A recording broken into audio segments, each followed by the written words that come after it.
Hello out there, all you wonderful people. This is Andre, the Game Idea Guy. Thank you once again for lending me your time and your ear, listening into another Gamer's Thoughts discussion. In this, I'm going to be talking about the potential price of the PS5 and also, by extension, the potential price of the Xbox Series X platforms as they are to be coming out supposedly this year. My thought process is it would be better to do it tax return next year, tax season next year, so 2021, which actually would make a lot more sense for them. It would make it easier for people to afford the platforms, afford the games, and potentially afford additional controllers if they need to get them right off the bat. It just makes more sense to me to do that, especially if Sony themselves are projecting that they're not going to be able to release as many physical copies of this platform this year, and they probably won't make that much money off of it. It makes more sense to just push it back a little bit so that they can, one, have more stock available, two, so that they can give their customers more of an opportunity to be prepared for it, and if someone needs to save up money, that they can do that in order to be able to pick up these platforms. Just honestly thinking of it that way, it potentially makes a lot more sense. But that's just me. That's just my thought process. Now, it's come across that Bloomberg has been talking to some of the developers for the platform. This is not confirmed by Sony. They have not said this themselves.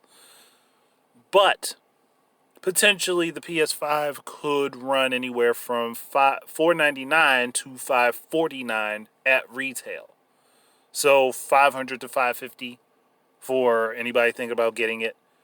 That's the potential price range that the developers that are working on the platform are seeing for it. Now, whether or not this also comes with an increase in the game prices, I'm not certain.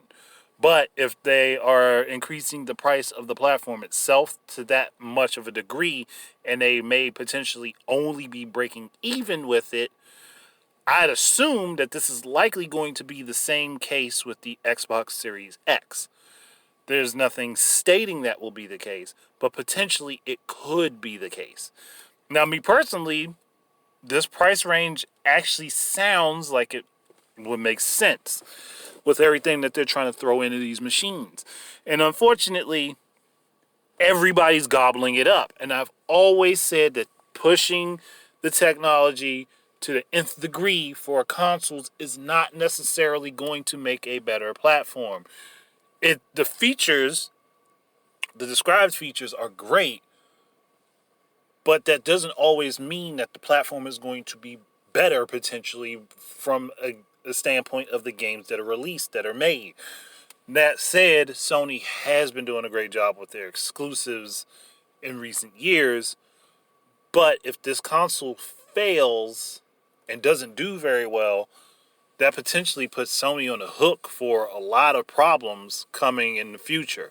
And we've seen that Sony has shut down many studios, sold off many assets in order to keep themselves afloat. Microsoft, on the other hand, doesn't do it to keep themselves afloat. It's more or less, hey, you didn't meet the projected goals, we're getting rid of you. That's kind of how it's been happening for them. And this is one of the reasons that I think it's unwise to keep trying to push more pixels and pushing for better visual quality when we actually have really good looking games coming out on the current platforms. Even at the base Xbox One and the base PS4, the games still look really good.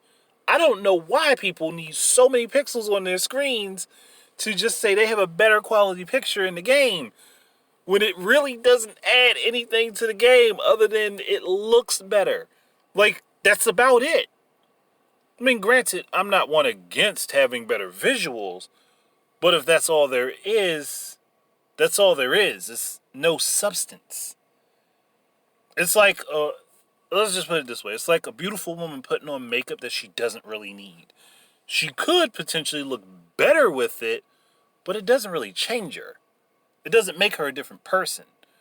So she could be a great person without the makeup and a great person with the makeup, or she could be a very crappy person without the makeup and a crappy person with the makeup. It doesn't change the core. That's always been my argument. It doesn't change the core. It really just does not change the core concept. That's it. Like, yeah, all of these features are nice, but they're bragging points. I want the bragging points to be better games. I want the bragging points to be better and more advanced AI. I want the bragging points to be that the game's actual learning in the game starts to adapt to the player, so the player has to adapt to the game, and it's a game back and forth between the two. It's like a tug of war. Which can adapt better? The game adapting to the player or the player adapting to the game?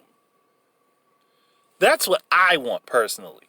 And I would love to see more of that happening. It just doesn't. That's the unfortunate truth. It just doesn't happen. And with the technology built into these machines, it is possible that they could do that, but I don't think that that's going to be the focal point. That's the unfortunate side effect. That's not going to be the focal point. The focal point is going to be, hey, can we get more beads of sweat dripping off this guy's face? Can we show everybody's pores, deeper crevices into people's faces? Can we show all these little details that no one actually cares about in their games? Yeah, people will care about it when they want to make bragging points or talk about comparisons, just like when Grand Theft Auto 5 came out and it happened to have more blades of grass on the PS4 than it did the Xbox One. Whoop-de-frickin-do. It didn't make the game any different. It is literally, that was it. Oh, my version of the game has more grass in it than yours does. Ha ha ha. Like, dude, seriously. If that's your arguing point, you literally have no ground to stand on. Now, granted, some games may run better on the PS5 than the Xbox Series X, or vice versa. It just depends on which platform is the lead for the development for it. Whichever platform is the lead for the development of a game, that platform is likely going to have the best performance of that game, unless it's the case where they start off with developing a game for the Switch and then move it to the other platforms where there could be a performance increase. It could be boosted. But we all know that most developers aren't going to think that way. They're not going to think that smart and do it from the ground, from what is considered the base upward. They're going to go from the top down. And I always wonder why they do that. Because the other way it makes more sense. They can make the game efficient for every platform, but that's a side note to not argue about right this moment. But potentially, you are looking at paying